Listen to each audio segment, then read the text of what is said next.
My name is Karla Rhay, and I am the Chief Executive Officer for California Schools JPA. California Schools JPA is actually a joint powers risk-sharing pool of both benefits, risk, workers' comp, the whole gamut. And what we do is we insure public schools and community colleges in Southern California. School assessments or threat assessments and security assessments, those are things that are being done by schools, and most of our schools and risk-sharing pools need to do that for their insurance premium renewal. That alone does not stop the problem. We really need to bring back a sense of community. We need to engage students, we need to engage parents, we need to engage staff, along with the community to be a part of the solution.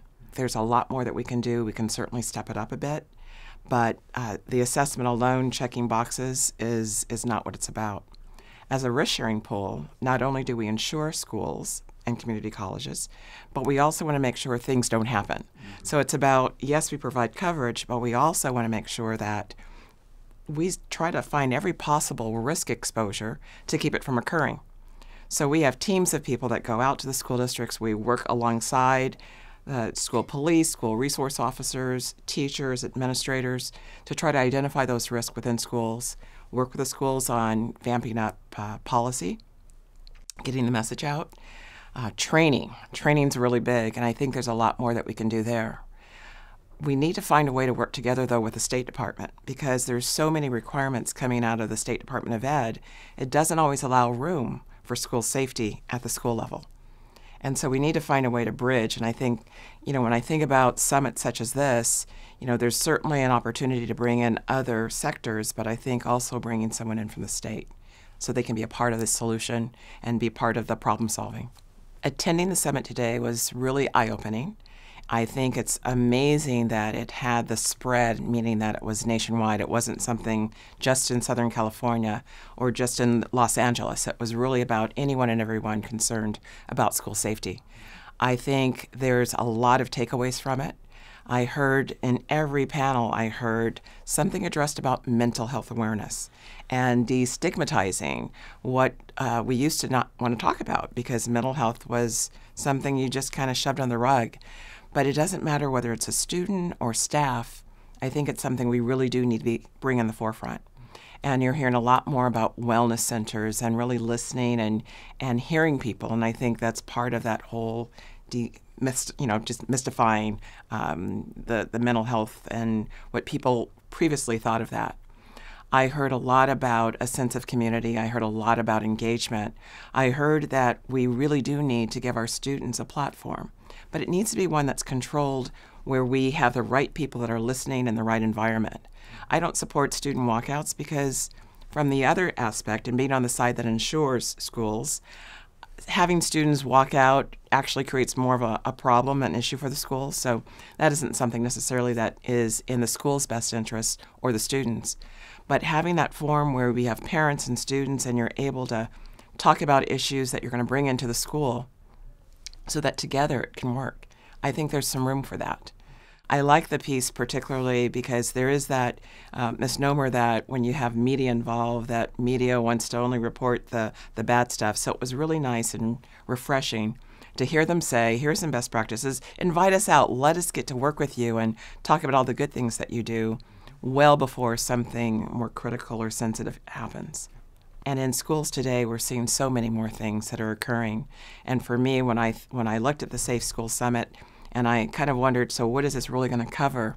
I heard the piece on the active shooting and school shootings, and certainly no one can disagree that it's on the rise. It certainly is when you compare now to 10 years ago.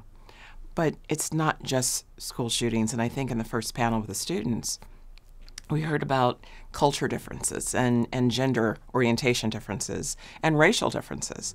And in schools, we're beginning to see an uptick in those kinds of crimes or threats that are coming into the school environment. Whether the threat is aimed at a staff person or aimed at a student, we're beginning to see more of those. We're also seeing an increased amount of death by suicide.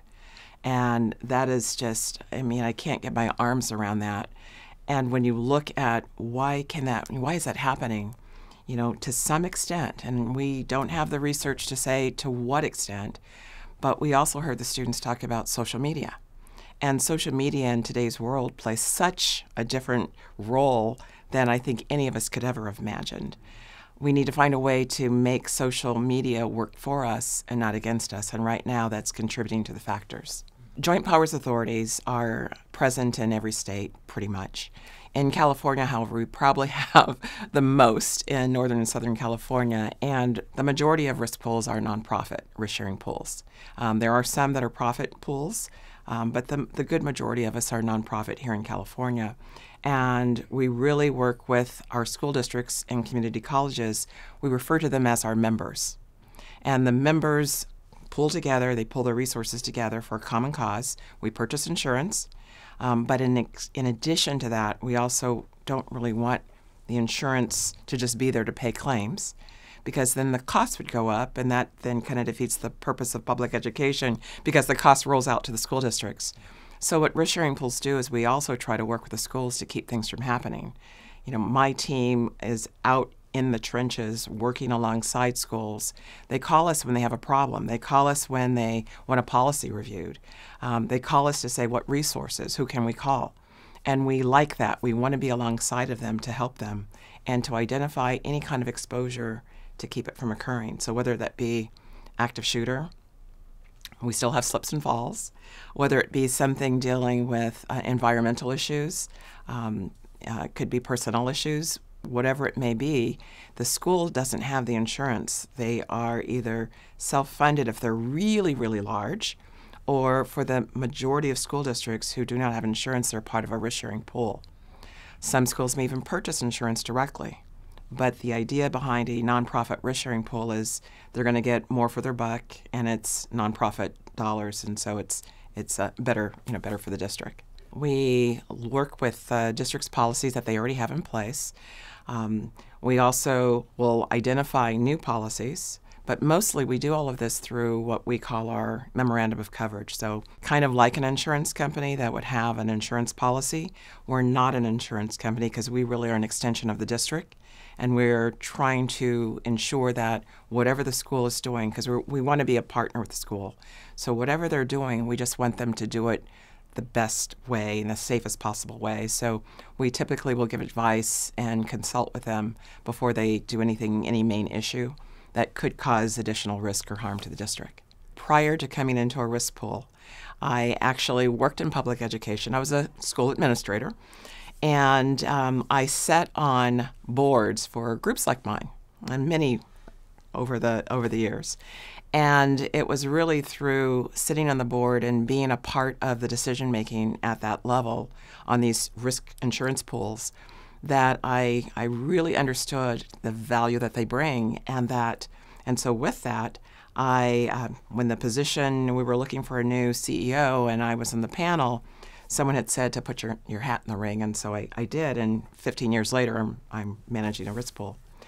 So when I think about going forward and who might be included in future panels, I think there's certainly a welcome opportunity for parents and students, and I think they should be a part of that same, not parents this time and students the next. I think they need to be on the same day. I also think there's an opportunity, and this is another pair, bringing in risk pools, because we are the ones that insure schools, and possibly bringing in the reinsurance folks, because the average school, their insurance, now unless, again, they're a really large school district, the average school district coverage stops at $5 million. And if you're reading and following some of the news trends and you see some of the settlements that are coming out, they're in upwards of $10, $20 million. Remember, I said schools stop at 5. Schools are public dollars. So then schools are typically a part of what we call a catastrophic or an excess risk pool. And when I first started in this industry, the top limit was about 20 million. And you never saw anything that ever hit those kinds of dollars. Now we're wondering, is 50 million not enough? So it's continuing to escalate. So perhaps bringing the insurance perspective, the risk pool, the reinsurer, someone from representing those areas would also be really interesting. When I think about today and being here and what the future holds, my hope is that this dialogue will continue. It'll continue to gain momentum. more people will join in and have takeaways to go back to their groups. I think, and again, bringing in the state needs to be a part of this, because the Department of Ed for public education, they're the ones that kind of let schools know where the funding and what they can do. And we all can agree on one thing, and there is a shortage of funding. Main goal for public education is to ensure kids.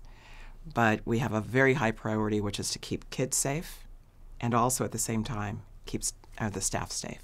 So we really need to find ways that we can do that together.